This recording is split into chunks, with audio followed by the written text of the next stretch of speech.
Welcome to Oh Brother, a podcast of three brothers trying to figure it all out, with your hosts, Brandon, Collin, and Aaron. On this week's show, a list set in sand. Ahoy! Ahoy! How's it going?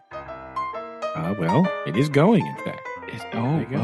Yes. I see. This is very interesting. Oh, yes.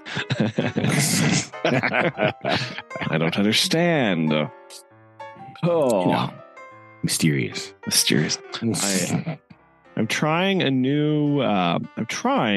to do a new window management technique on my computer where I don't just close all of the windows that I'm not using. I'm trying to manage them as far as what I'm actually here's one window and I'm not going to just close it out. I'm just going to move it to a different space. And because I open up all of the same things all of the time constantly. And I'm like, well, let me try to do this, use this in a different way. And it's not going well. I don't. Not how my brain works. This is going to be my question of why? What? Well, I mean, out of all the things in your life to optimize, I feel like one that operates at a click of a button is maybe not the best choice to really just spend a lot of time overthinking why you do that, right? I don't know.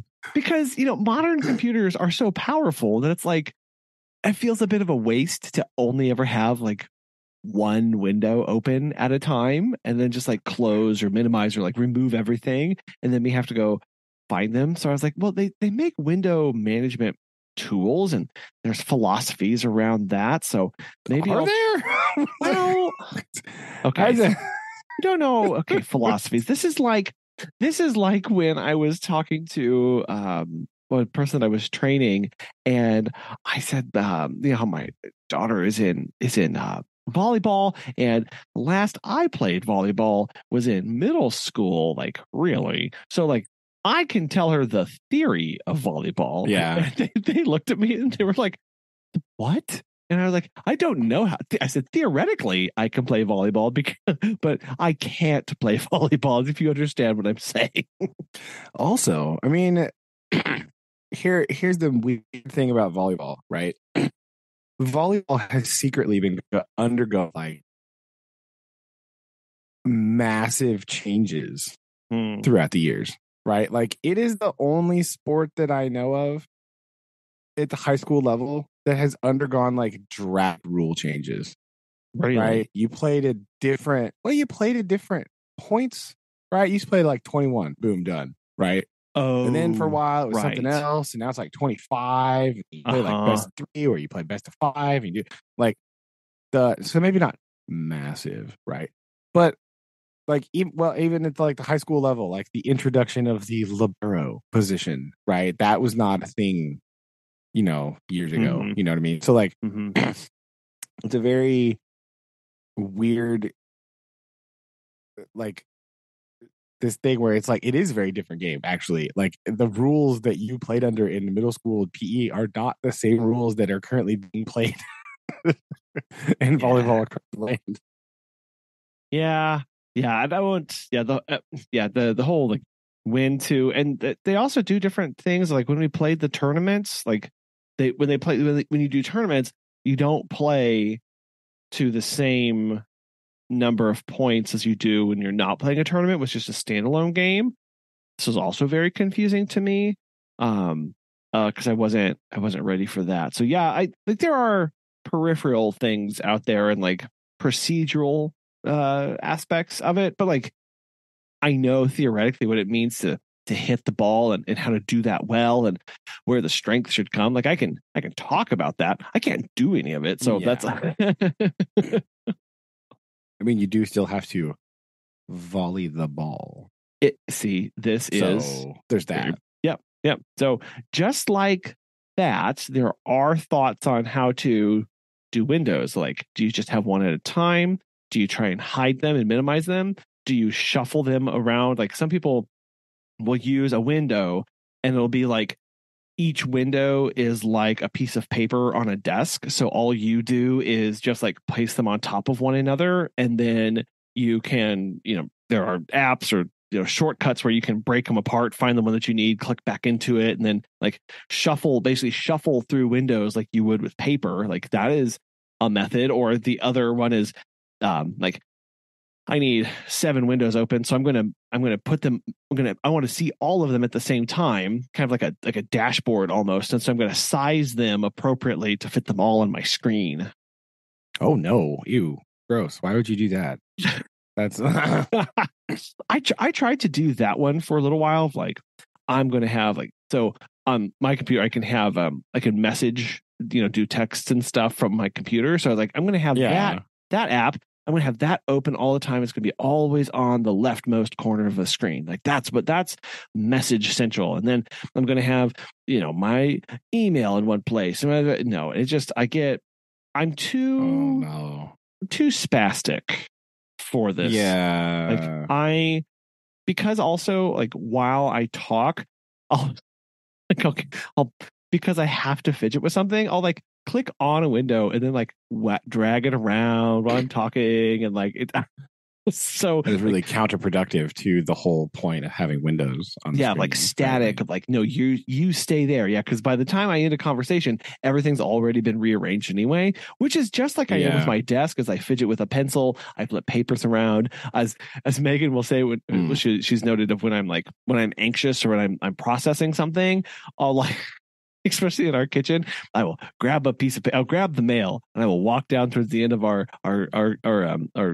island, and I will set down the mail. And then when I walk back, I will re-grab the piece of mail, and like it'll go to like 4 or 7 just different places. Around. Yes, it travels around with me because that's what I need to do. Yeah, I don't think I use enough different programs on my computer on a daily basis to have to think about this. I know that like I guess I had to think mostly I'm a minimize person. Yeah. Right. Because they just all go to that bottom bar thing, right? On Windows. Sure. So like when you minimize them, they're just all the little icons on the bottom. So when you need something, you just click on it and it pops up, right? Normally I keep like, I don't know, like at work, right? Because at home I don't care. But like at work, I have like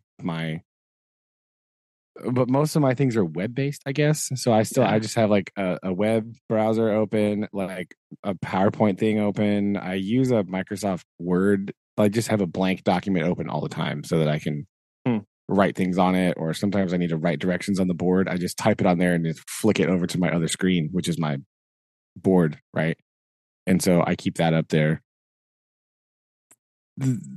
That might be it, right? Or like occasional other random things, but like I just minimize it and keep it at the bottom. Like, yeah, my problem is the tab management, the aforementioned tab management, where I have like 800,000 tabs open. Where I currently have on my work computer, I currently have 3 different groups, right? Like the tab folder things, and then plus like other tabs that I need opened all the time. Right? Like my email, like my gradebook thing, like my other gradebook thing, like my whatever we're working on.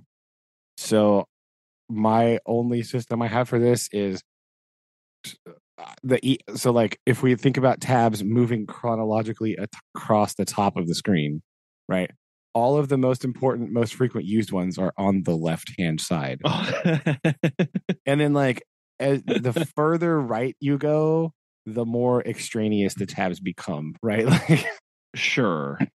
So I'll often move like if I have student work pulled up in a classroom thing, I usually have that next to the gradebook tab. Sometimes I like split window them. So I have like, I do that thing where you like split the screen, and you have like have half of the thing, the gradebook, and the other half the thing that they're doing. So I can just flick them in there real quick, Oh, sure. But most of the time I just click back and forth and I just have my tabs there. Or you just like do that thing where you can just like flip back and forth between 2 tabs, Mm-hmm. I do that.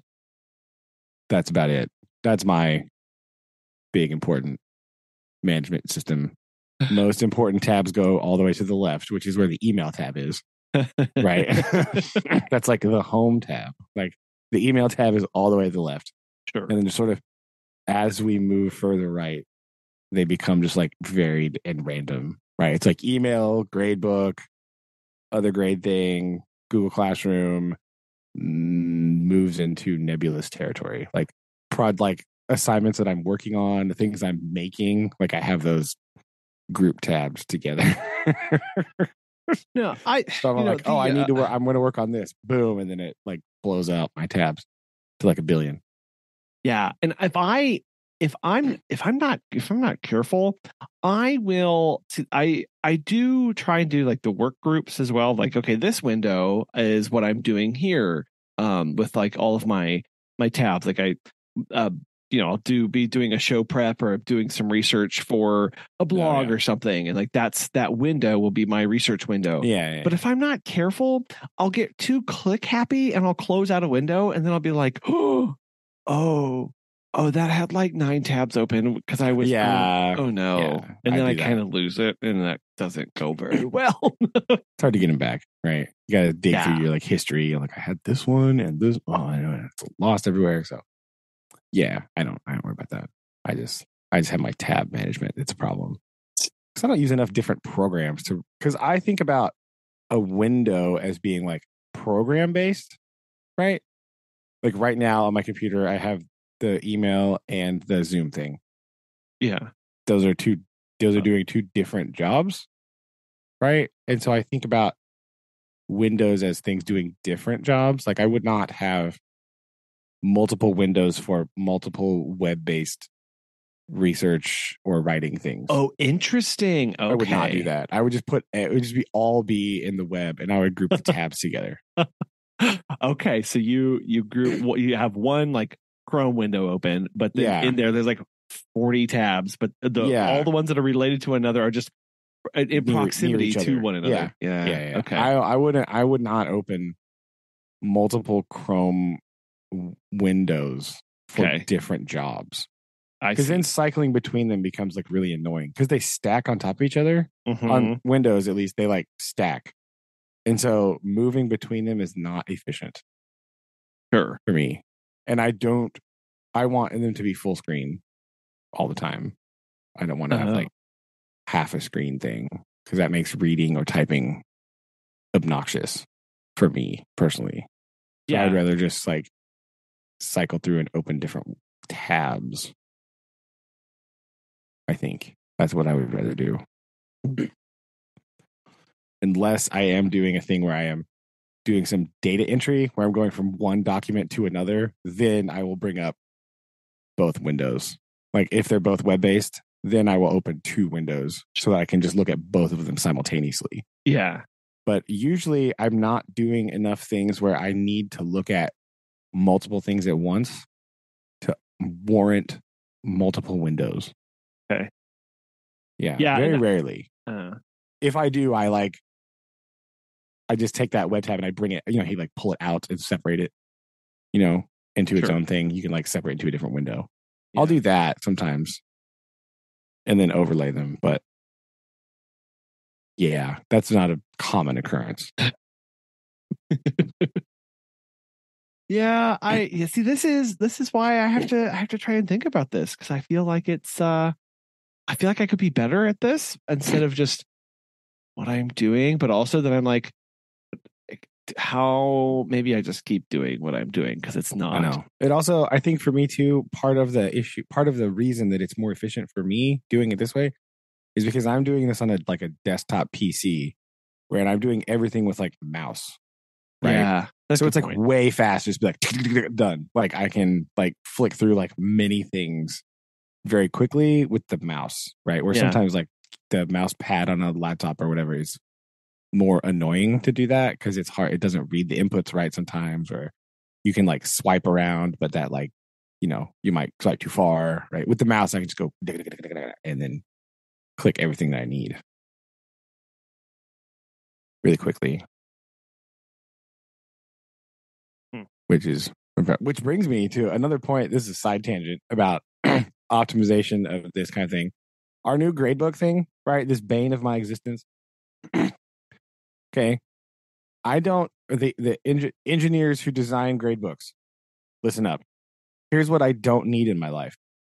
I do not need your little thing. So you enter your data, right? And you click save. There's a little thing that pops up that says like, saved with like a check mark on it, like to let you know that it's processed the thing. That pops up directly over the closeout button. And I can't click it away fast enough. Like it sits there for a minute. Yeah. And it just sits there over the button that I need to close the window. Oh no. Like to close the sub menu, right? Yeah. To go back to the screen that I want. I have to wait for that thing to go away in order to click the close thing. So they pop it up right over the close thing. Why would you do that's the worst place for that? If you insist on showing it to me, put it like right in the middle of my screen, right where I no longer need to click on things. Sure. Right? All of the other, it's like over all the other navigational parts. Because it's like this big long thing. I don't know why it's like 3 inches long of like green things, like save. Like, I don't care. I believe you. Like, I just get out of my way. No, it really wants to make sure that you're confident in that it's safe. But it pops up over the navigation buttons that I need to go somewhere else. So do you think at some point this company was yelled at by a school or multiple teachers who thought they saved it, but clicked away from it before it was actually saved? Again, and so now they're like, you know what? Fine. You want to worry? You're worried about it saving? Here you go. Have fun. All these navigation buttons are in the traditional top right-hand corner of my submenus, right? And this stupid thing just pops up right over them. Like, pop up in the middle of the screen. Yeah. I don't care about there. I can still do other things. If it's there, I can just click around it. Don't put it right in the way of the close menu that I need. Like, I don't know if I'm just too fast at clicking things. Like, I don't really understand why it's doing this. Yeah. This is the worst placement for this ever. This is not optimal at all, even a little bit. Yeah, because it's preventing you from going on to doing what you want to go do, right? Like there's more tasks to complete, and yet now here I am, staring at this, waiting for it to. So how long does it stay there? What's it? Like 2 seconds. Okay, well that's 2 seconds a long time in click terms, right? Yeah. It was the biggest problem the other day because I had to go in and I had to change a setting, but in like multiple places. So I was doing a very repetitive task of like, go here, click this, click that, click out, go here, click this, right? I was just like, and it was just in the way. Yeah. Right? It was just, like normally, I guess it's maybe not that big a deal other than I was just like, let's go. But I was doing the same task over and over again. And this thing was just in the way. It wouldn't stop being there. Oh, that's bad. It's terrible. I don't know why I did that. Well, and those again, because it's like, okay, in what use case that's where you want to ask the engineers, like, have you used this? Right? Do you actively sit and go through this process? Have you made multiple setting changes? Because probably the answer is no, right? They're not making changes to the grade book. They're not making changes to these different settings. They're just adding the feature and then moving on. And so that's another reason why it's like really important to get good feedback when you're developing these kind of things, but also like they need to use it and get that feeling for that frustration, because I'm sure they've never experienced that at all. Oh no, definitely not. They haven't never tried to click that thing before, like, or salesman guy doesn't care about it because he's like, at least again, the guy that we were on the call thing with for the salesman guy, slowest talking person ever. I don't really know what he's doing, but like, feels like.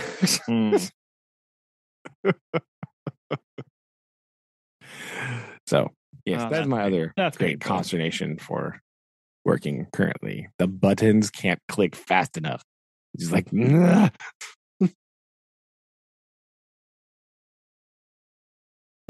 so that was my big dilemma this week. Yesterday. I'm sorry. That's that's bad. That's bad.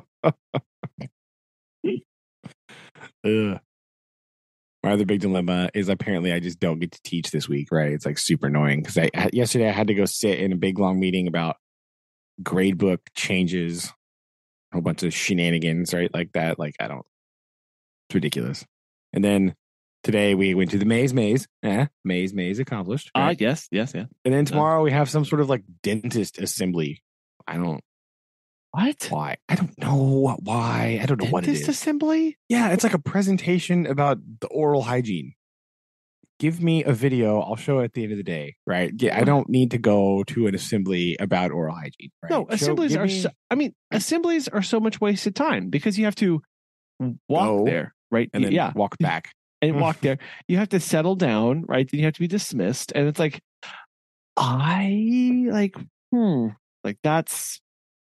I understand the desire to that. It's like everybody who's like, no, this meeting must be in person. Like we have to have an in-person meeting. It's this could be a video. I can show this in my classroom. It's just like this could be an email. Like this, Yeah.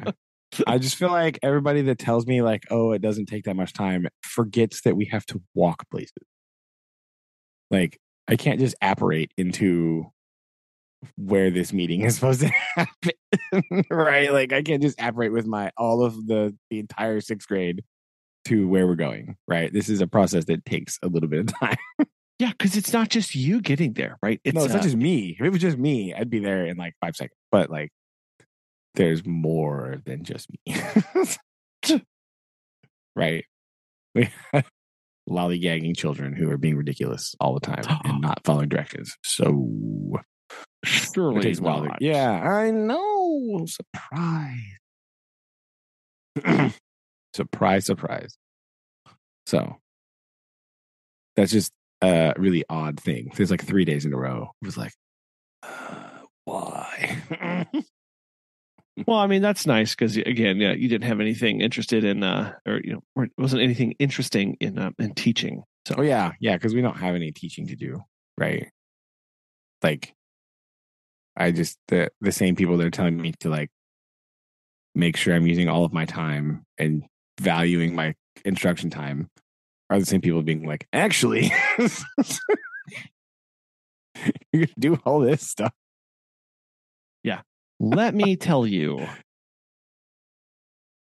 Like I had to go, what was that? Yesterday I had to go sit in this meeting for 3 hours, which it should have only taken like 1 hour. Top. Right. I had to go sit there. We had to talk about gradebook things. We're going to like standards-based grading nonsense, right? Like whatever. I don't care. It doesn't matter.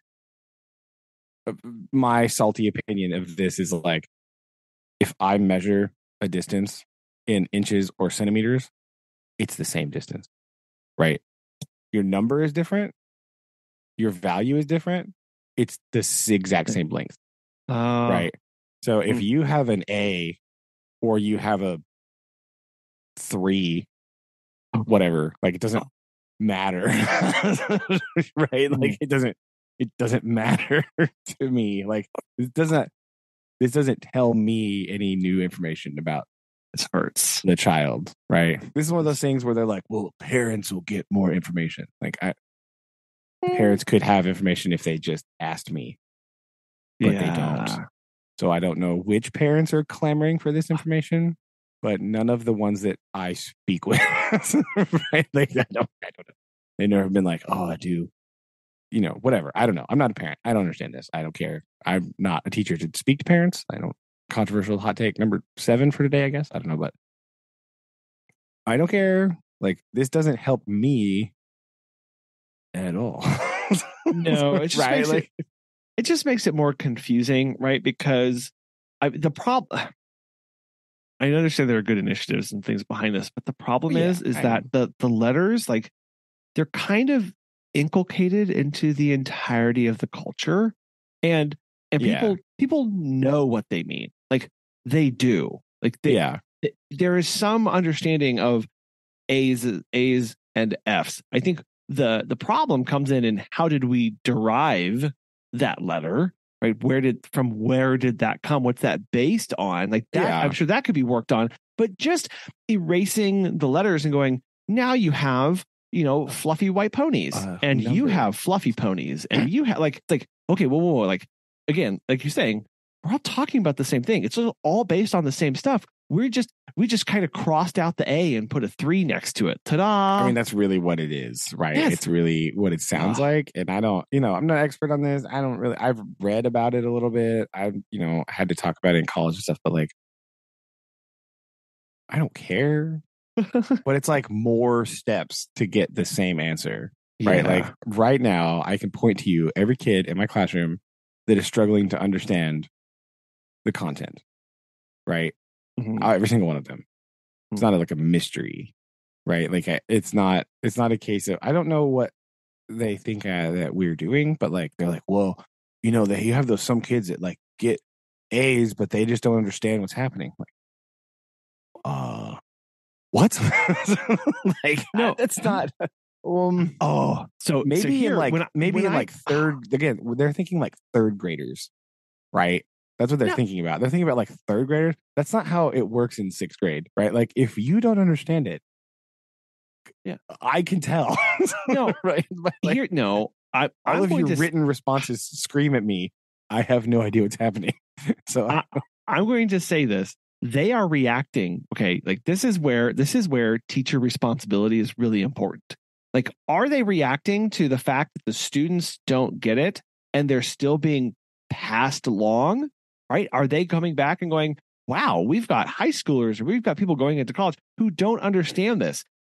That's probably because they got an A, but they really didn't understand it. Or is it really they didn't understand it and nobody took the time to work with them? Right? Is that what they're reacting to? Yeah, or probably. like that, because that is something where like there are excellent educators and then there are some not so excellent people on there. And if you and sometimes things happen, right? And I'm sure like there's all sorts of things that can go on, but it's like, why do we get to that point? It's not like, I hear that makes me furious to be like, it's not because we said they got an A, right? It's because of the person who gave them the A should not have.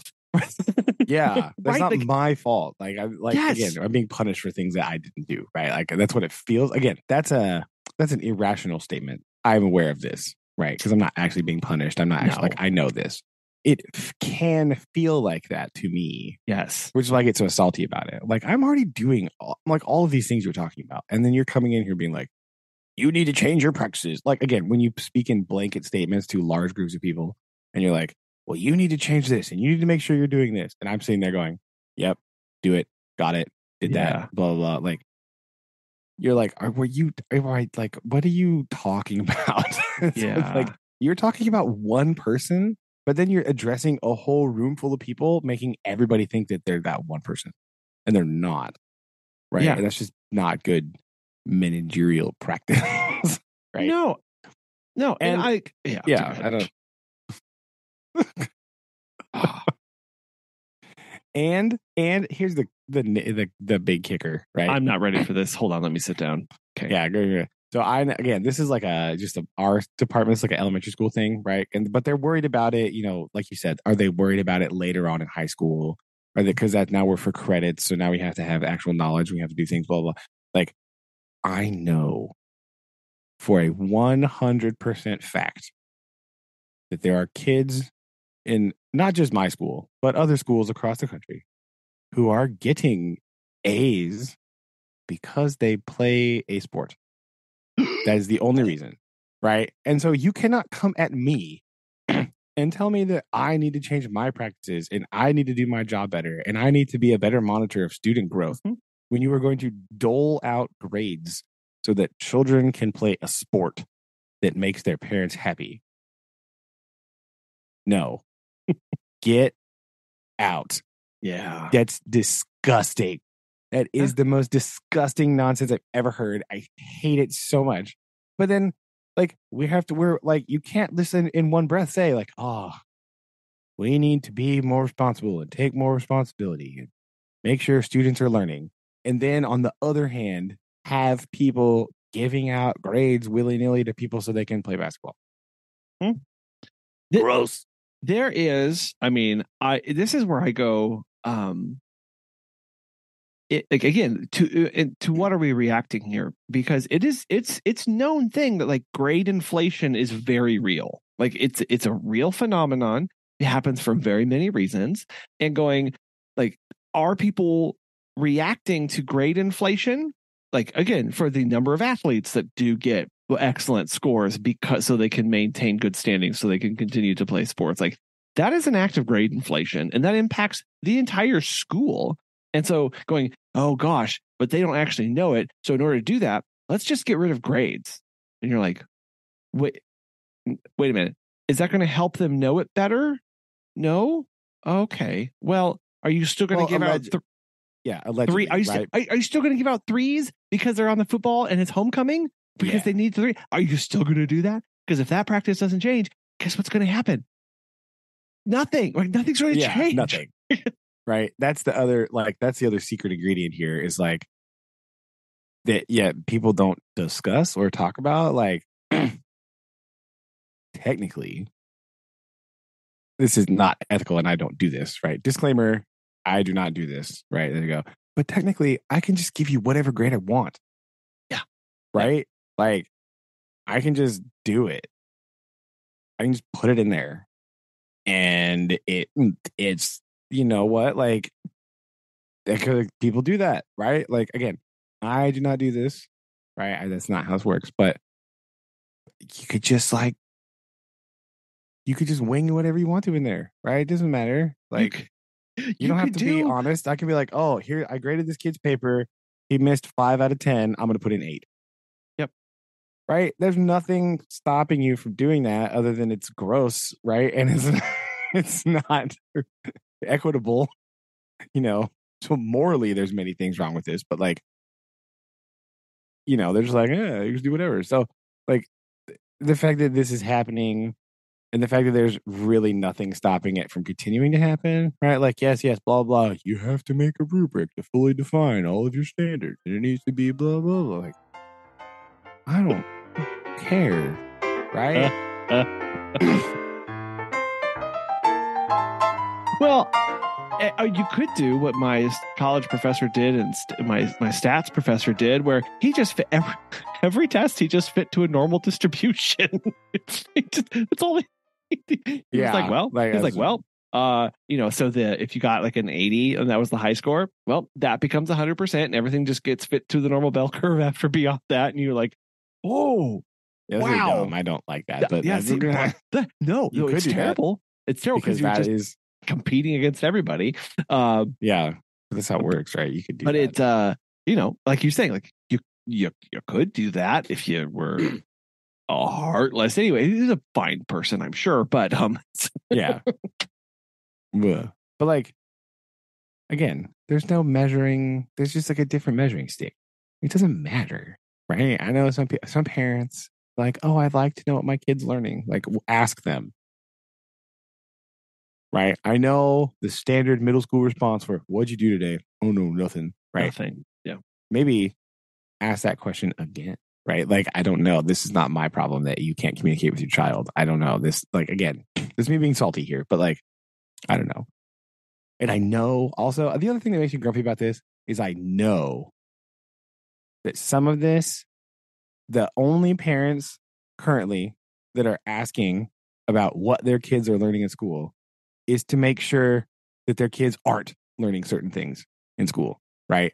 That's why, because of the current climate of the world being upside down and not making any sense. Like, the only reason they're interested at all in what the kids are learning in school is to make sure they're not learning certain things, right? Things that they, quote, disagree with, or things that, quote, aren't real, right? These are the things that they're worried about. By and large, at least, you know, in my experience, these are like made up worries, right? Like, I don't know what you're, I don't know. I don't know how learning about, you know, volcanoes is like upsetting to you, but whatever. Like that's like they can look at it. They can look at the curriculum and say, "Oh, good, none of that stuff is there," right? And assuage themselves that way, right? Those are the only parents that like really care about, that are throwing a big stink right now. The ones that are like really vocally angry or like uproariously talking about like, well, I want to know what my kids learn.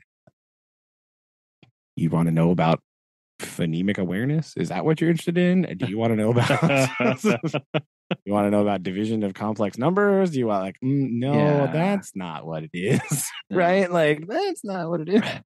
Yeah, and and it's one of those things of going like great to see we're passionate about this. Like what else are you going to do, or what else are you willing to do? Like where else are you going to be engaged, right? And fostering this? Like where are you helping, or are you just here to complain? Like that's and some people just want to complain, right? That's all that they want to do. And that's true. But it's frustrating because you're like, okay, like on one hand, you're like, okay, cool, like an engaged parent, wonderful. You're engaged in, okay, not in a helpful way. Well, anyway, like I'll just. You're just shouting at me now. Get out. I don't want to talk to you. Yeah, because all the parents that I show all of our sweet like graphing to, they do not care at all, right? They're like, yeah, whatever, sweet. Let me go. Let's go get food. Let's go. Like they're not interested in that, right? They're not interested in like number drawing conclusions from numerical analysis, right? Nah, whatever. Like, cool. Let's go. Like, right? That's not intriguing. Lily is doing some pretty cool bar graph reading right now, and I'm very excited about this. Bar graph's coming soon. I don't remember somewhere. Well, it depends on how many more dental assemblies I have to go to, I guess. All of them. She did have a graph that was rather confusing to her at first. It had the x-axis was 1, 2, 3, 4, 5, and that was number of goals. And then coming up along the y-axis was an X stacked on top of each one of them, creating the columns. And each X represented the number of people who scored that number of goals. Yes, right. Yes. So each X was a student, and this was very like she read this and I could tell, like I just kind of like let her go do her thing, and it was like how many kids scored 5 goals, right? Or like how many kids total, and the whole breakdown of the of what she thought was supposed to be read there. And I was like, I know exactly why you did that. Now let's just reread. Like the key here is very important. Yeah, because like a lot of times those graphs don't even have a y-axis. No, right? It's just the x-axis. I don't remember. The name of that graph has just left me, and that is distressing. But yeah, there's only an x-axis, and then there's just little like either X or a circle, like directly above the number. Yes. Yeah. So it's like no, you got to pay attention to the X. So, I mean, I get very excited about these kind of things, but I know it's not normal, unfortunately. But what's very important for us to make is it a histogram? Is that what that is? Maybe I think it might be histogram. I googled, or is it just a dot plot? It's just a dot plot graph. There we go. Yeah. All right. Anyway, it's very important for us also in science land to not be 100% successful, because this is a skill that like travels through high school science, right? But like to kind of start drawing those connections of like data table graph. Yeah. Right? Like, like independent and dependent variable graph. Right? Uh-huh. Right? Like that's what that's the big one, right? That making that association, right?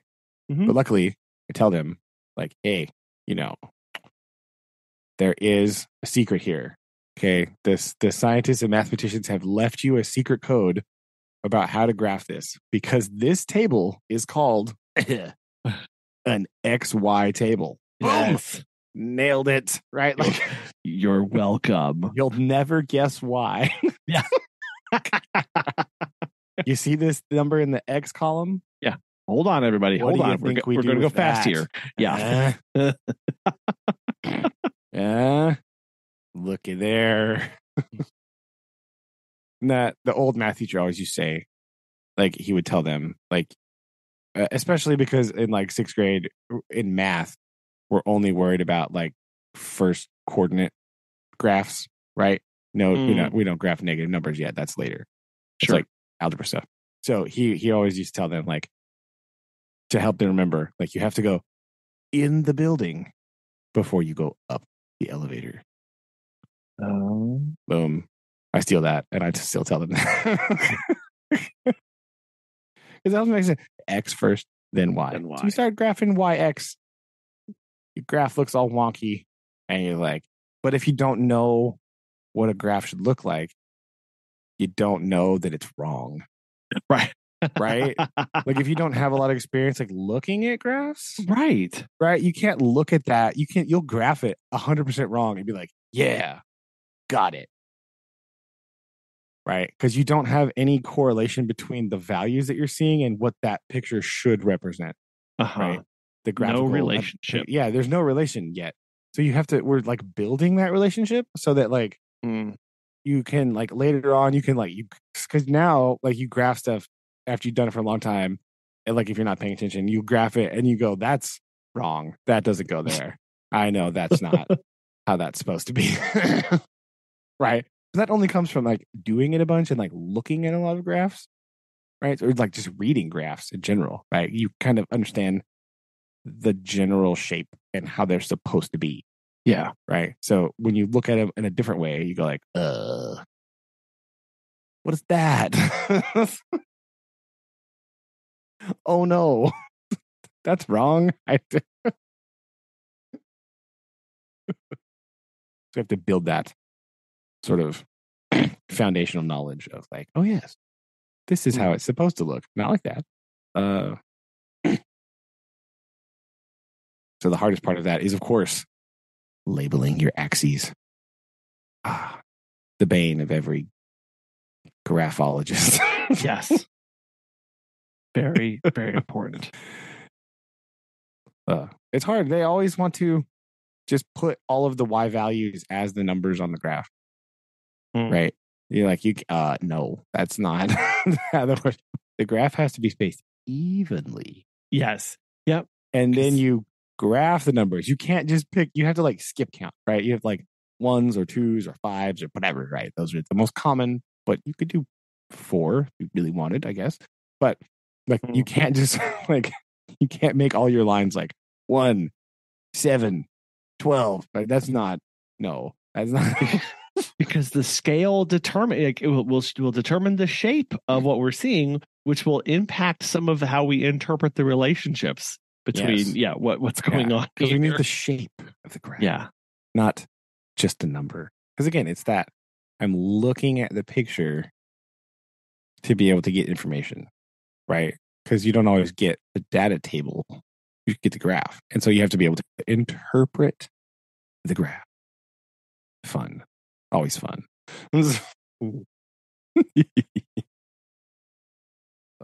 I would keep trying to find different graphs and, like, throw them places. Be like, oh, look, we're going to look at this today. Yeah. Another graph. Another graph. But the problem is, in science, you get some, like, real weird ones. You have to be like, okay, we need some, like, normal looking graphs. Right. Not that one. Yeah, exactly. Not that one. Right. Not that one. Not those. But, like, you get those ones that, like, they sort of make sense, but, like, the temperature graphs sometimes they're like, double layered, right? Yes. They have like they have like the bar graph and the line graph at the same time. And you got to be like, okay, that's a lot. So we're going to break this down here. That's one that shows up a lot, is the, like, monthly average thing where it's like, oh, it's graphing like temperature and rainfall at the same time. Yes. Right. Yeah. And so it's like, you have to be like, what in the world am I looking at? Yeah. Why? What's going on? Yeah. It's hard. Yeah. And I never liked the those where you go, okay, like I'm going to show you a graph and I'm going to have to walk you through it. I was like, oh, geez, come on. And then I had to, I had to present a principal component analysis, and I was like, oh boy, like hold on, like this is.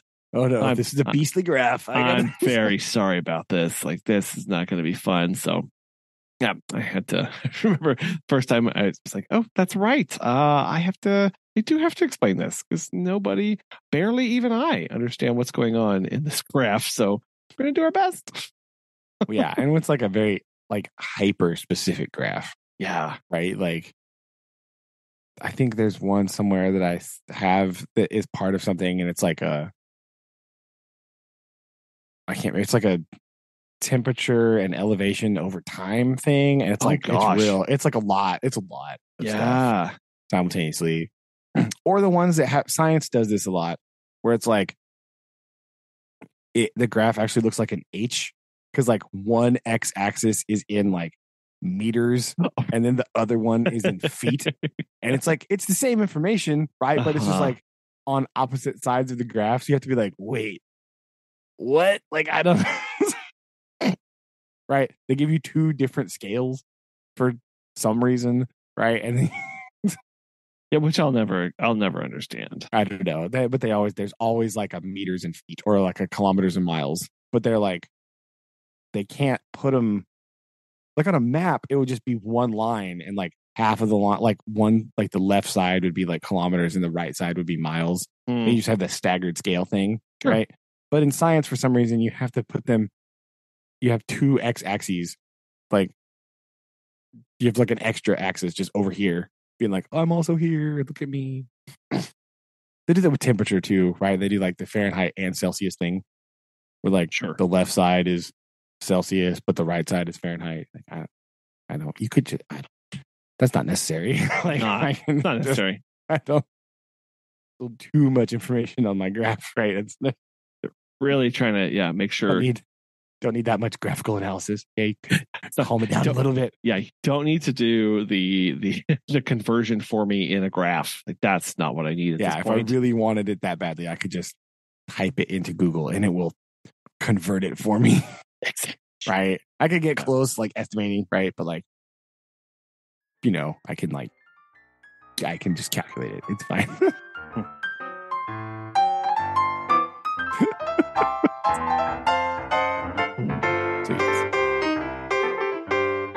Always something else. Always something weird. Weird graphs everywhere. Yeah. Speaking of weird, maybe it's a good point. Maybe we have time for some lists. I think we do of what we are going to be doing today. Specifically, which I say that, and it's always fun. The best Halloween movies, not named. It's the Great Pumpkin Patch. It's a Great Pumpkin, Charlie Brown. Right? That's the specificity with which we need to do. That's it, right? I wanted to specify this because like that's the only movie that I actually watch on Halloween. So I feel like it would just be a bit of a cheating just by default, right? And so like I felt like we have to give it its due because it's a brilliant movie and I love it very much. But it would just like overtake the list because it's the only movie that I actually watch on. Yeah. So I'm going to go ahead and just I was going to give it first place, but the movie, it's the Great Pumpkin, Charlie Brown, can't win. Like the list is specifically best Halloween movies not named. So I'm just going to because it's the spiritual winner. Yeah. Right. Like we know it's going to be the winner. It's the most sincere. Yes. So yes, as some would say, it's the winner. Yeah. Right. Okay. So these are all runner-ups, right? At least my list is. I don't know how you feel about It's a Great Pumpkin, Charlie Brown, but like my list is basically all the runner-ups too. Yeah. And then I have confusingly runner-ups to the runner-up list. Then that's a little too much. Don't think about the metaphor too far. No, it's fine. It's fine. It's fine. That's what I was kind of going for. Of like it's the winner already. Like it's a spiritual winner, and then all these are just runners-ups too. It's one like the grand. It's one best in show. No, Right. I think what we'd have to say is when somebody wins something so much, what do they give them? They give them a lifetime achievement award. Yeah, so the they'll lifetime stop being nominated. The Lifetime Halloween Movie Achievement Award. So it's a great pumpkin, Charlie Brown. Yeah, lifetime achievement for best Halloween. So now we can that's we all recognize that is the best, and we're moving on to the rest. To the rest. The best of the rest. The best of the rest. Exactly. That's how many I don't know. I think the first question to ask, if you don't have anything else, is to how did you define Halloween movie? Yeah, so that is where I struggled mightily. Right. Yes. Now I take solace in the fact that I was making so I was struggling with the fact that do I want to think about movies that specifically feature Halloween, right? Because that's what Charlie Brown does, right? But or do I want to think about movies that are they just are they embody the spirit of Halloween? They're tangentially related to Halloween. They're Halloween vibes, right? Not necessarily Halloween. I read a lot of other people's lists of Halloween movies. None of them make that distinction whatsoever. No. Nobody cares if the movie actually has Halloween in it or not. Right? Which is weird. Right? But also, therefore, Die Hard can be a Christmas movie. Just saying. So, yes. Yes. Also, interestingly, if Die Hard can be a Christmas movie, I think Lethal Weapon 1 also a Christmas movie. All right. Anyway, hold on, I'm taking notes. That's a whole. It's a whole other problem. Problem. So I just sort of ended up scrapping the idea of having, because I also the other problem was if I was going to do movies that were featured Halloween as a main story component, I could only get 4. It's out of the movies that I just thought of off the top of my head, I couldn't fill out the list. Yeah. And so I was oh. And then I was thinking I know some other ones. I don't really even like those movies. So I don't want to put them on the list of best Halloween movies. It's a movie. If it's a movie I don't even really like. It's hard it's got Halloween in it, but I don't like the movie. No, you know what I mean? So can't do that. That is not allowed. Not allowed. So I was struggling mightily with this. So I decided on just Halloween vibe movies. Yes. Right? Movies that are kind of spooky themed, right? I guess. Again, my other disclaimer is I don't even really like Halloween that much. Right? As we know, it has the worst candy. This is documented. But a lot of the things that go with Halloween are horror movie related. And I don't like horror movies, just kind of as a whole, because there are a lot of horror movies. Most of the lists I saw online are horror movies, right? Your classic horror movie things. But I don't really like those movies. It's not my vibe. I'm not into that kind of stuff. Yeah. So that made the list hard also, because it's oh, well, I'm chopping out a huge chunk of what most people think of as Halloween. And I'm going to throw it over there and not worry about it. Yeah. So what was your thoughts about this? How did you feel about this? The exact same of I really struggled to I'm not going to say to define it, but I basically landed on the exact same thought process as you of going when I think of Halloween movies, if I just again think right off the top of my head, only one or two actually have Halloween as a central theme to it, and the rest of them are just a little spooky and creepy. And then yes, when you're reading lists, it's I mean, it's 80 or 50 or the best or all this stuff. And it's such a hodgepodge of no, this is a dedicated Halloween movie. Halloween features prominently. There are long cut scenes of pumpkin carving or whatever. It's okay, that's fine. But the vast majority of lists are also they're just spooky, creepy thriller slashers. Right. And there's a lot of slasher movies, right? Like a lot of like Friday the 13th and Nightmare on Elm Street, right? These are all Halloween, right? Obviously. Yeah. Exactly. Like Halloween 1 through 150. I don't really know. Infinity. I don't know. A new one came out recently. So whatever. Yeah, true. Infinity. Yeah.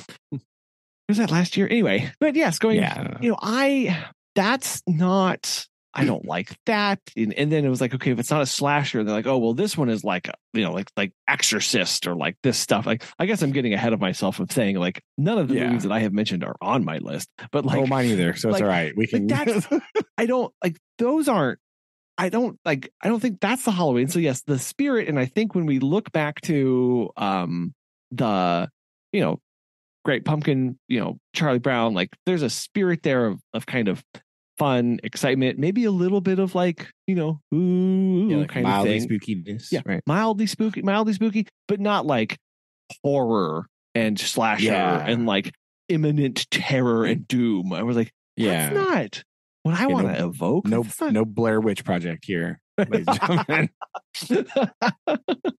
So yes, I have my list and I don't know about it. Like I've been moving things about pretty much. I have too, like real bad all day to day. So like all of these are like really high quality, like third place. Like that's like that place and lower. I don't really know what. To do here. Yeah. I feel pretty good about my number one. Okay. Right. But all the rest of them are like, yeah. They're like, the rest of them are kind of like just where I decided to put them for today, right? Like they could move up or down a little bit, right? There's some wiggle room in this list. It's not like this is not a very set in stone list. This is a very set in sand list, right? Like it's very excellent, very pliable. Right? Yes. We could like move it around, right? This list is like the Japanese Zen garden of lists. You can move the things around. You can like at your whim and at your whim, not carved in stone, right? No. Well, so I don't know. Do you want to start with like do you want to start at the bottom and work your way up, or do you just want to? I feel like that's what we've done before. That's usually we'll start at the bottom, work our way up, and then we can throw in any like extra bonus like didn't make the list at the end, right? Sure. Do you have any didn't make the list? I mean. Not really. I don't. Okay. I have maybe one that just didn't quite slide in there for this. So I had some others that I was like on. I made like a short list of like all the movies I could think of, and then I started crossing them off. Right. So I have a couple random ones. Like I had a couple like that early. They were like on the short list, but then I threw them off because I either don't really like watching them or they just weren't the right fit for my list. But okay. Okay. Well, so I mean, do you have a top? Do you want to do 5 or 3? Yeah, I have 5. You have 5. Okay. I do have 5. Yeah, I do have 5 as well. So, okay. But again, nebulous. Let me just look at them real. Like I'm going to look at them really hard. Final check. I think I have them in order. Do I have this in order? And the other, as always, my caveat to the list is, if you asked me to watch these if you gave me an option to watch all of these movies right now. Which one would I want to watch the most? Yes. Right. That's kind of my final criteria of this is like, in what order, if you're like, we're going to do a movie marathon, we're going to watch these movies, which one do you want to start with? Right. That's how I would think about this. Right. That's kind of that will help me organize my top 5. Yeah. Is like, which ones am I usually the most excited about watching? Okay. Yep. Right? No, yeah. Okay. So, well, okay. In that context, I think I'm going to pull. Yeah. So we have some runners up at the end. That's fine. Okay. Okay. All right. Sweet. So, do you want to go first? It's your number. So this is your number 5, right? Okay. Number 5, right? 5. Number 5. I just went ahead and threw on there after much debate. This is actually the only movie on my list that I think prominently features Halloween. As a plot point. Okay. So we'll just get it out of here early. That is, of course, Hocus Pocus. Right. Coming in at number 5. That's where I put it at number 5. Right? Number 5. Hot number 5. I'll just jump in here and say that too was my number 5. Hey, there we go. Because yes, because with the, I mean, it's definitely campy. It's definitely a fun, like, I mean, it is a little scary, like, honestly, for like little kids, like, there are some moments, like, it's a little there, but like, it's definitely fun and goofy and doesn't take itself seriously, obviously, but like, like, yes, like, it's one where Halloween definitely features prominently in the film. Yeah, I put it on there for those same reasons, right? It's very Halloweeny. I mean, it's about witches and stuff. Like, also, as a person who spent a day in Salem, Massachusetts this summer, I feel like I had to include it, right? Right. I saw many of the locations in the movie, yeah, like in person, right? So I, just like that was cool, being like, oh, hey, look, here I am in Salem doing witchy things, going on a ghost tour, right? So like that kind of influenced my thing a little bit, right? The other thing that influenced it a little bit was Susan said you have to put it on there because it's a great movie. So that's what I'm. Okay, so Susan's chiming in on this one as well. She says it's one of her favorites, but I put it at 5 just because like it's cool, right? It's fun. It's a little bit whimsical. It's a bit dated, right? A little bit dated, very 90s. Okay, and like not in just like the best night way, right? Like some of the stuff is like what, whatever, man. Like. One of the plot points is very like lame 90s. Okay, if you know, you know. But like, it's fine. Shh, it's fine. It's wonderful. But like, it is generally an enjoyable movie. Like, it's still funny, right? Most of it's like still humorous. Like the jokes still land. Bette Midler's still hilarious, right? So always, yeah, hilarious. I put it there. I put it at 5 just because like it's very Halloween. It's like very Halloweeny. Right. Like if like it's one of the first movies I thought of when I was like thinking about Halloween movies, it was that. So just on that alone, I had to have it on the list somewhere. Okay. So I put it at 5. Okay. So that's why I did that. I like this. Okay. Yep. Again, very same reasons. Okay. All right. Okay. Now I'm interested to see where the rest of the list goes from here because mine takes a weird turn here in a hurry. Number 4. Okay. Number 4. After saying all that stuff that I don't like scary movies and like slasher movies and all that stuff is out and I don't like them, I put a bit of suspense thriller movie on my list at number 4. Okay. Right. But I put it on here because it contains like, spooky, supernaturally stuff. Or is it? Right. Question mark. Mystery abounds. This is, of course, Brotherhood of the Wolf. Okay. I had to throw it on there. I had to throw it on at 4. Like, I have an unnatural love for this movie. I don't know why. Right. I have no idea why I like this movie so much. I shouldn't like it as much as I do because a lot of the things about this movie I don't like. Like, they're like things that I don't like in movies. Yeah. That's what I love this movie so much. I don't know. Longtime fans of the show might have heard me talk about this movie before. But basically, you mean rave about it? Rave about, right? Again, is this a raving movie? I don't know. But like, love Manny, okay? Hashtag Manny. Like, well, it's beautifully shot too. Like it's cinematically, it's a very good, lots of suspense, lots of thriller in this, but not very much, slasher gore almost. Not really. Like there's just like the monster. It's like a monster movie, right? They're like hunting this like unknown monster, right? It has the air of suspense comes from the unknown, right? Which kind of makes it Halloweeny because like, is it a werewolf? Is it this thing, right? You have the hunter coming in looking for the beast, right? Yes. Trying to find out what's been killing the villagers, right? Also based on a moderately true events, right? In the Gévaudan region of France, there was a time where something killed a bunch of people and nobody really knew what it was. No, I had no bonus points for loosely based on true stories. But yeah, like I like the mystery, I guess. I like it's very actiony. It's a very stylized action. I think that's why I like it so much. That fight scene in the rain is the best thing it's ever. Amazing. Right? Like with the yes. Like, no, it's the pre-French Revolution costume. This is like 1780, something like that. I don't remember. Like the slow motion like fight scene in the rain is my favorite scene in that whole movie. Like I love like that part where he like the slow turn with the tri-corner hat and the water like dripping off of the hat and with that high collar that's up over his nose. Mm-hmm. That is like seared into my memory for some reason. No, well, because it's beautiful again, beautifully shot, very well done, very well done. But like the hunting of the beast and like the mystery of like, is it a supernatural thing? Like, what is it? Like, it's like got that suspense element, and it's got like a little bit of like supernatural spice in there just for funsies. So I put Brotherhood of the Wolf at number 4.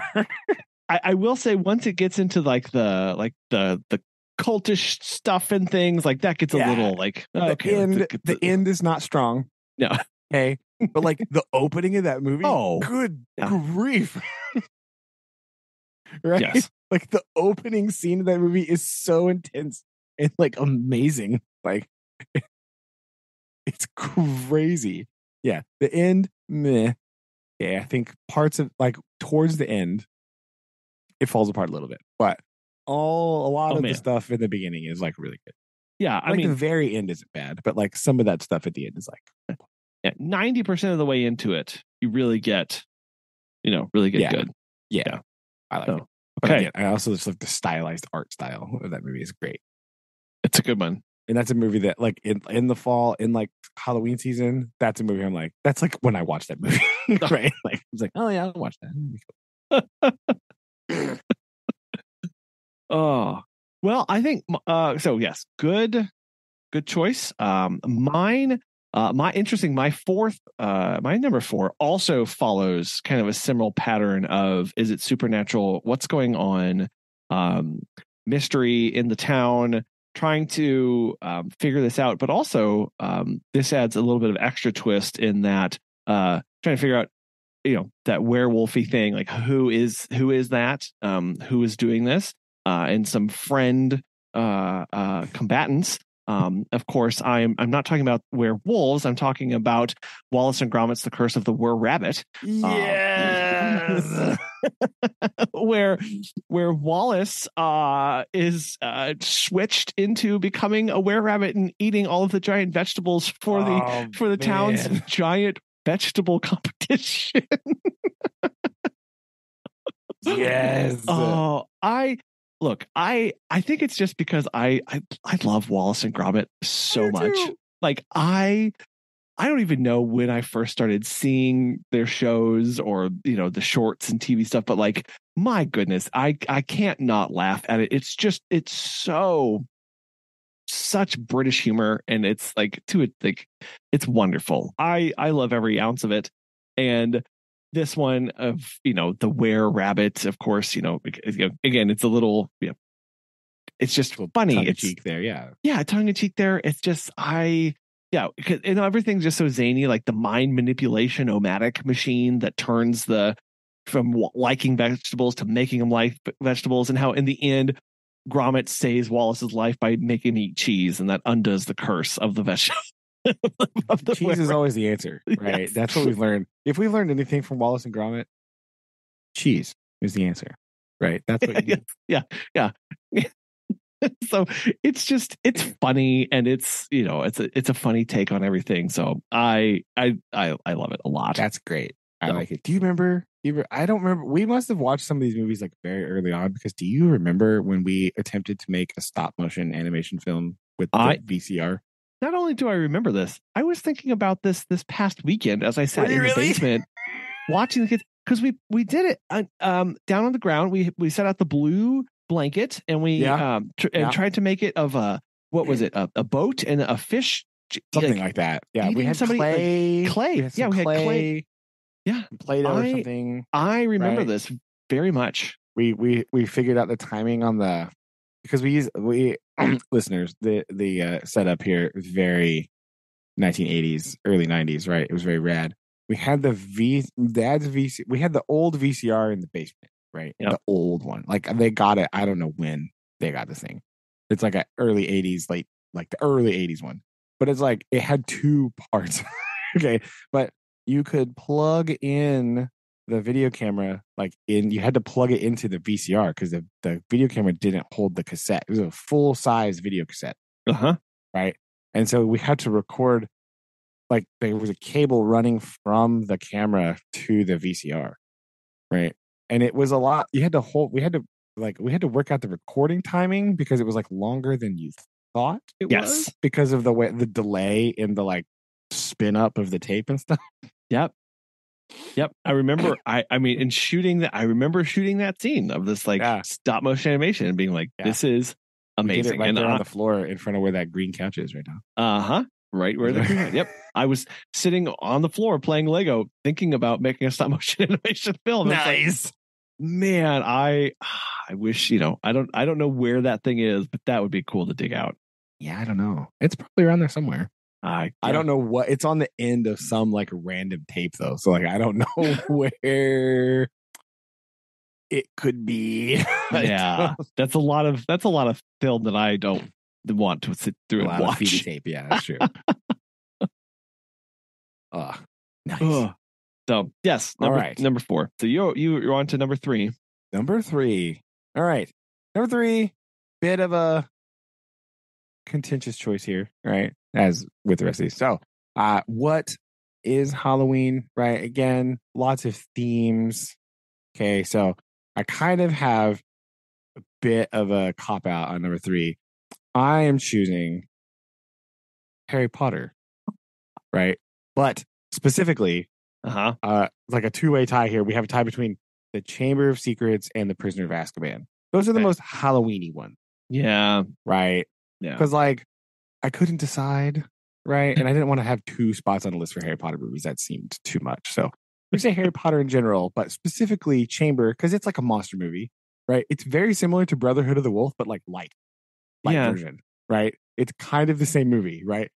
Unknown, like people getting attacked, unknown creature stalking the castle, right? Is it being controlled by somebody? Spoilers for Brotherhood of the Wolf. What? Right? And like you have to like it's a whole thing, right? And there's ghosts and there's magic and there's silliness, right? That's kind of Halloweeny. Prisoner of Azkaban is also very Halloweeny because it has like the haunted shack thing. There's like the werewolf and like stuff, right? Like the mystery of like who is this person? Like we're worried about this, right? All this stuff. So it's like those are the most Halloweeny vibes, right? Plus, Buckbeak is in the pumpkin patch at Hagrid's house, right? So it's great, it's great. Like once again, that's fair. That's fair. So that's fair. It's those two, right? That's my number 3. Kind of Harry Potter because it's magic, witches, monsters, blah blah blah. Like that's very Halloweeny. But I think those 2 are the most Halloween movies out of all of them. Okay. Right. Because like Goblet of Fire is like a sports movie, basically. And like I don't know what Half-Blood Prince is a movie, a mess mostly. And then like Order of the Phoenix is like something way different altogether. The tone of the films really I mean, like the books changed as they tackled like harder and harder subjects. Which is one of the reasons like I really like the series because like not only like they are written to age with the child, to age with you as you grow through them, like, and especially like having experienced them, like not one of those like we had to be there to experience, but like in real time when these books were coming out every 2 years, it was like, oh right, like like these. I'm older, they're older, like I can relate to this. So there's a lot there. But yeah, the tone and how things are shot also do change quite a bit. That's true. Well, I mean, that's what happens when you have a different director for like every movie. Yes. Right. That's part of the problem with the incoherent, like the inconsistencies in some of them, right? Like why is all of a sudden Harry just like super grumpy? Like, oh my gosh. Because like in the book, he's like way grumpier, but in the movie, it's like, oh my gosh, stop. Like it's so bad I can't even watch it. Like I just it's just like Harry Potter and I refuse to confront my emotions and talk to my friends. Like, hey, that movie would be like 5 minutes long. The book is the book like you get a lot more of the undertone and you get a lot more of the why, right? Yeah. But like in the movie, he just comes off as like broody and annoying. You're like, I don't like it.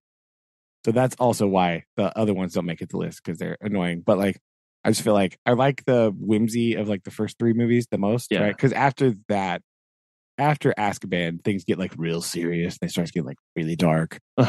Literally, Order of the Phoenix. Like it's like where's the director of lighting in this movie? Like I don't know what they didn't have one, right? They just only after the fact. There was all that lighting in that movie was added in post production, right? Yeah, it's just like black screen it's everywhere. So bad. It's so bad. But like I like those two are the most Halloweeny to me. They're still like whimsical. They're still like fun, right? It's not too serious yet. Yeah. And then what was hot take number 90 today. I do like Richard Harris as Dumbledore better than Michael Gambon. Yeah. So, yeah. I'd like that. I do. Yeah. That too. Yeah. I do too. But yeah, there you go. My number 3 is Harry Potter, but specifically Chamber and Azkaban. Okay. Okay. Well, I think my my number 3, I'm not gonna say I think my number 3 because I know my number 3. Obvious. It's right here in front of me. My number 3 is probably not probably, it is the most serious of the films that are on my list. And probably one of the most like genuinely concerning films. It's actually classified as a dark fantasy horror. And it's one of other worlds and not being able to trust those around you for various reasons. But it's also interestingly another stop motion animation film. I'm talking about Coraline from 2009. This film is based on a Roald Dahl book. I think so. Yes. Yeah. Which is a genuinely upsetting book as well. As well, a lot of Roald Dahl books really kind of are when you kind of get down to it, right? Like, yes. And but it's one of those like it's so well done. Like it's an actually scary, upsetting film in that instance. But it's it's creepy. It has the otherworldly stuff. It's also kind of goofy and funny at times, but it has this like serious undertones of it during the entire movie. And I genuinely like this film. Nice. It's not a Halloween movie, so to speak, but kind of fitting in that like spooky, creepy vibe thing. So. It is. It very much is so. So I don't know what your feelings are on this film. I have never seen that, so I don't have any feelings whatsoever. Okay. So I don't know. Okay. I legitimately thought from your description that I was like, yo, he put Secret of Nim on his Halloween list for me? Like, I guess. Okay. So, look, I mean, that also terrifying film. Yeah, right? Like, for real. No, that's, man, I gotta watch that one now. The description was like very Secret of Nimmy, though. So yeah, it is. Whoa, that's a good point. Yeah, I've never seen Coraline. No. I didn't. I mean, I don't know. I just missed it. As one of those ones, I just like never got around to watching. I don't think. Yeah. No, it's interestingly, if you really want to know, it was the third highest grossing stop motion animation film of all time, behind two films. Ready? It was behind Chicken Run and it was behind Wallace and Gromit: The Curse of the Were-Rabbit. Yeah. So it's it's won a lot of awards. Good company. The music is by a guy, Bruno Colais. Excellent score. It really helps punch up the film a lot. But no, it's good. It's good. So nice. Stop motion. Anyway, the creepiest part of this, not to spoil the film, but like, Coraline is in an unhappy world with her mom and dad who don't pay a whole lot of attention to her. So she goes and explores, and she finds a secret realm in the same house where she goes and explores, where the mom loves her and the dad loves her and everybody loves her and she's the best. And it's like super colorful. And her home life, it's all shot in gray, like Northwest Pacific stuff, like all that. And turns out the mom's just trying to like devour her, basically, the other mother. And so like it's she's distrusting and of the magical, and turns out the other world is not as magical as it's supposed to be, because it's all like a fake and it's all fraud and there's nothing of substance behind it. So a lot of great lessons, but a little creepy. Yeah, that sounds cool. Yeah, I've never seen that. So there you go. Very nice. There you go. Okay. On to right. number two. Number two. Number two. This one again, very Halloween vibes, but much more in my wheelhouse, right? Much more like action-y, right? Much more adventure-y, much more comedy, actually. Sometimes you just need to watch a movie where, a team comes together to try to save New York City from an ancient evil. And, when that happens, there's only one group of people you can call. Yeah. And that's the Ghostbusters. Right? That is that is the Ghostbusters. Right. Yes. Oh my gosh. I just like the Ghostbusters. The comedy that when you hear about like everybody say like comedy is timing, right? This movie just has the quips, the one-liners, like it's got it all, right? And it's just like the dry deadpan humor, but like just like real and like the amped up sarcasm of like 80s Bill Murray and Dan Aykroyd, right? It's really, and then like the straight man of Egon, right? Come on, that's like the best premise. No, it's plus Rick Moranis, underappreciated star that he is. Yeah, Rick Moranis is great in this movie. No, fantastic. I was just gonna say the part that sticks in my head all the time is I am the keymaster, right? Like that's it's so good. So good. Like just like lots of classic scenes, right? Again, ghosts everywhere. Slimer, right? You got all this stuff, right? I just like Ghostbusters, right? The story is weird, right? And a lot of stuff is kind of odd, but like right. Like but yeah, the Ghostbusters is and it's very Halloween vibes. It's all about busting ghosts. Oh, right? yeah. Hauntings everywhere, creepy, supernatural goings on, right? Yeah.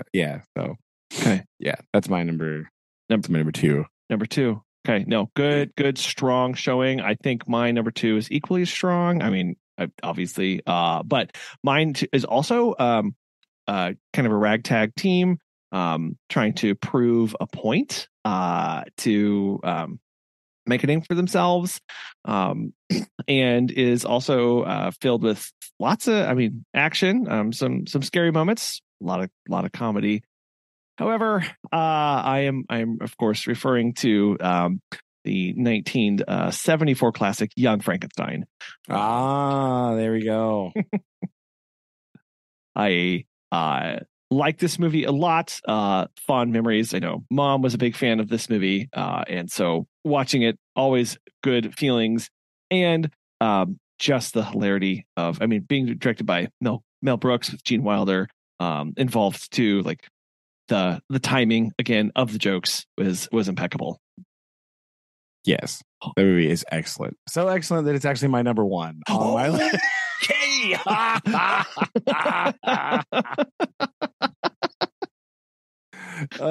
Nice. I like this movie a lot, right? I feel like it really,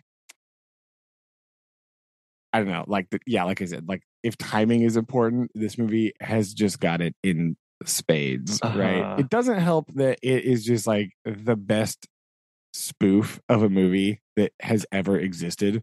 Yeah. Right? Like if you watch like some of the early like MGM like Frankenstein movies, it is this movie, right? Like if you watch both those movies back to back, it's incredible. Right? Like the amount of like seed stealing and the jokes they hit way harder if you watch them. But it's just so good, right? And I don't know. I also feel like it benefits from being an early Mel Brooks film because like Mel Brooks is a great director, but like all of these jokes are recycled in all of his other movies. All of them. Yes. All of them. So like if you watch like Robin Hood Men in Tights, it's just like, oh, I've seen all these jokes before. Yes. Which is weird, but whatever, right? Whatever. Yeah, so it's my number one. Just I love Gene Wilder's performance in this movie. It's so great. Yeah, so that's my number one, actually. Okay. So, boom, no, there you go. Yeah, Gene Wilder, always hilarious. And again, I still think about moments of this film, for sure. So it's a very quotable movie. Yes, right. Yeah. That's why it's also up there. Oh, it is. It is. So my number one, again, in order of things that I would want to go watch right now, because of what they are. Again, this is actually I don't know. I'm not going to sell this very well. What it is, it's the Nightmare Before Christmas. Yet another stop motion animation film. Themes here, like a good strong theme with your list, Collin. I think it's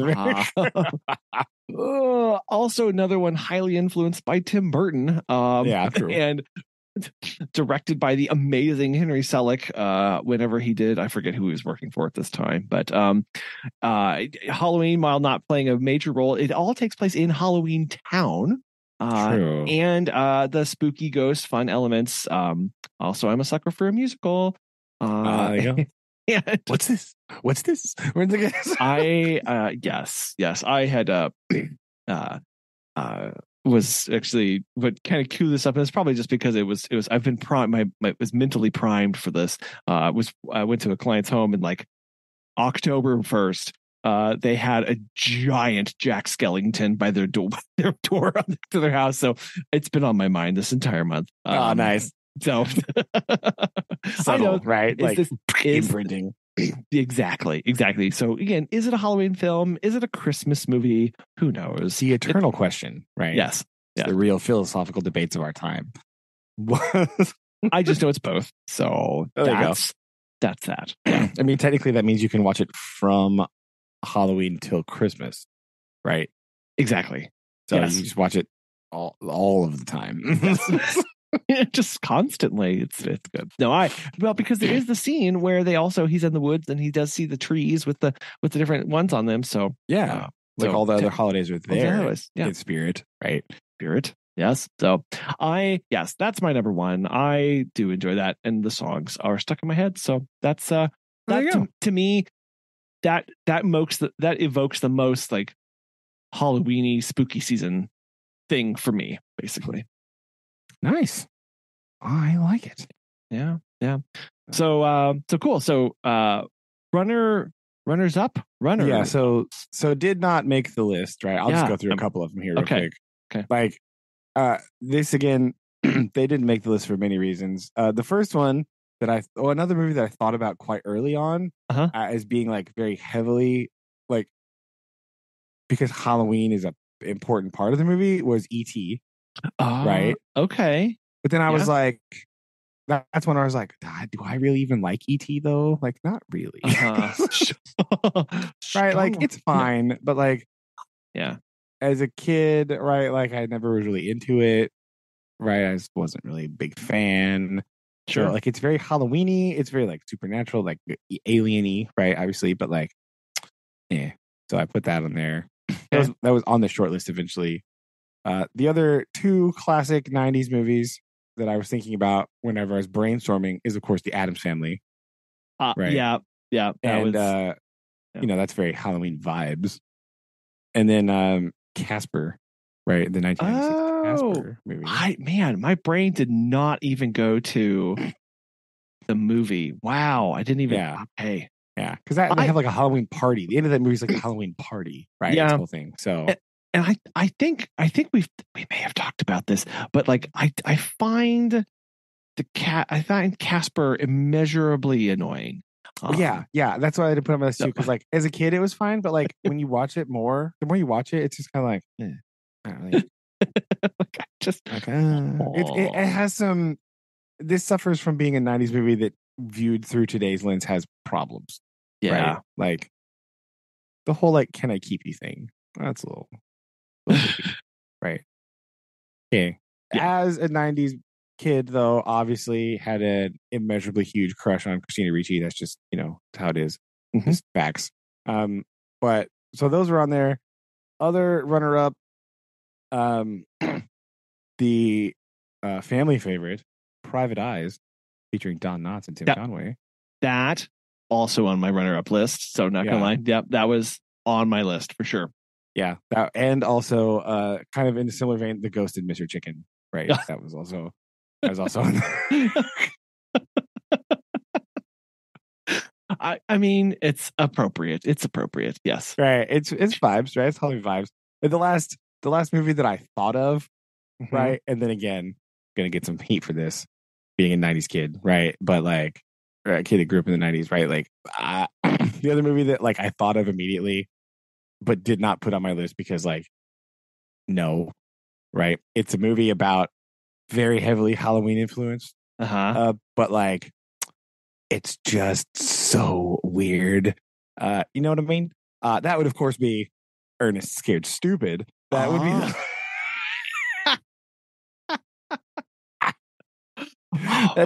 gosh. That was also on when I was brainstorming Halloween movies. That is another movie that like jumped in my head from my childhood. It was like I'm glad that didn't make the list. Oh yeah, no. It was free online, so I rewatched part of it. It was like, oh no, this is too much. I can't. Oh no. No. Well, I have mine here. So I too had Private Eyes on mine. That movie's so good. It does suffer from being slightly problematic now. Yes. Like so. Indeed, it does have some issues. Just like it's like again, it's like a 80s. It's 80s movie, so it's like stereotype city. But the plot is hilarious, right? And, yes, Don Knotts and Tim Conway are so funny. But they're a great pair. It's such a fantastic film. Yeah. I'm going to add a late 90s film that you could just not escape from when you were then is the 1998 film Halloween Town. Yeah. I watched part of that the other day. It was on TV. Yeah. And I was thinking about it and I was like, oh man, this movie is a lot, isn't it? There is so much in this film. It's not particularly a good thing. Like it's not a good movie. Not really. It really aged poorly, right? Like just the look of the movie. Not like any like specific thing. Like the theme is alright, like the plot is fine, but like the look of the movie is like ouch. Yes. Yeah, it's very dated. Very dated. Very. So yeah, that one I did have to throw on there just as an obligatory, like this was impactful. I had seen this movie quite a lot, and it's very Halloween centric, but it's terrible. And then one that is not terrible, and I didn't know quite how to place it, is actually one that I think is I think it is kind of a more of a it's pretty, I don't know if it's pretty scary, but if viewed in a certain light, I would say that Spirited Away is actually pretty Halloween-y in its feel and its vibe. True. Like there's a little bit of like, I mean, it quasi like body horror with like turning into a pig. And like, young girl abducted and taken away from her family and like all this stuff. Also with like the ghosts, like they're everywhere, right? Like in spirits, like literally spirits away. So I don't know. I thought about that one for a little while and was like, is it Halloween-y? Is it not? Also, I just like that movie. So true. I'll like put are you it trying on to the force it on? Yeah, we can probably come up with a better place to put it on the list, right? It's really don't try to force it onto a list where it's not home. No, but I did want to at least mention it so I could talk about it because I do like that. So, that's fair. Yeah. Next thing, we need to do like a ranking of Miyazaki films. Have we done that yet? Have we? I don't think so. Not officially, right? We've just discussed them several times. A lot. That's true. There's a new one though, and I haven't seen it. Yeah, I haven't either. There's several that I haven't. There's a couple that I've missed, right? Or I've only seen like once, like a long time ago. Yeah. So that would require some serious rewatching. Oh, right. Well, yeah. But so that is something to put on the list for to do in the future. Right. That's another we have to plan out because we need some time to watch. Oh yes. Gotta watch Porco Rosso again. Like I don't. Yes. Exactly. Yeah. His new one, the boy and the heron. Yeah. Is the new one. Yeah. Anyway, so I had just needed to put that on the list. So. Oh no, yeah, we could put. Okay. We definitely need to do that at some point. So anyway, top 5, number middling ranked films. In terms of best Halloween movies, huge gap between It's the Great Pumpkin, Charlie Brown, and everything else that we just mentioned for the last clearly 45 minutes. But that's fine. Like that's fine. That's okay. It's got its rightful place at the top.